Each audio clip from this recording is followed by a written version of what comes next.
জানুয়ারি মাস শেষ হতেই একের পর এক আপকামিং ধারাবাহিকের আপডেট সামনে আসছে। বেশ কিছু ধারাবাহিকের প্রথম প্রোমো অলরেডি সামনে এসে গেছে, এখনও কিছু বাকি। চলো এক এক করে জানা যাক 2026-এ কোন কোন ধারাবাহিক আসতে চলেছে। যাদের প্রোমো সামনে এসে গেছে তাদের মধ্যে আছেন রাহুল মজুমদার। জি বাংলাতে খুব শীঘ্রই আরম্ভ হচ্ছে তার নতুন মেগা 7 পাকে বাঁধা। সম্ভাব্য টেলিকাস্ট টাইম তোমাদের জানিয়েছি।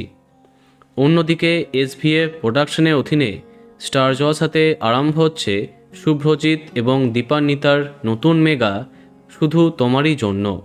এই মাসের শেষে আরম্ভ হচ্ছে। জি বাংলাতে আসছে কমলা নিবাস।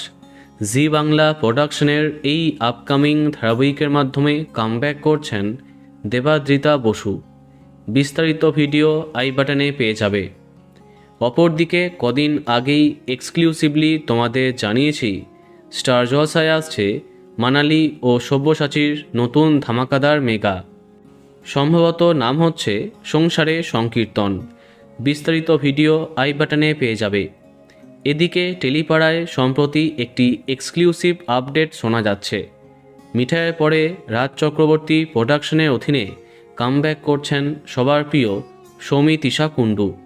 এই বিষয়ে বিস্তারিত জানতে কমেন্ট করো। খুব শীঘ্রই স্টার জলসাতে ফিরছেন টেলি অভিনেতা সাহেব ভট্টাচার্য। তারও নতুন মেগা আসছে। এই বিষয়ে অলরেডি তোমাদের জানিয়েছি। সূত্রের খবর, বাংলা টেলিভিশনে আবার কামব্যাক করছেন দিতিপ্রিয়া রায়। তবে কোন প্রোডাকশন বা কোন চ্যানেল তা এখনও জানা যায়নি। দেখা যাক কি হয়। বোঝাই যাচ্ছে একসাথে অনেক নতুন মেগা আসছে। তো বন্ধুরা, তুমি কার জন্য এক্সাইটেড কমেন্টে জানাতে পারো। আর এই রকমই আরও অনেক ভিডিও পেতে সাবস্ক্রাইব কারেন্ট বস। ধন্যবাদ।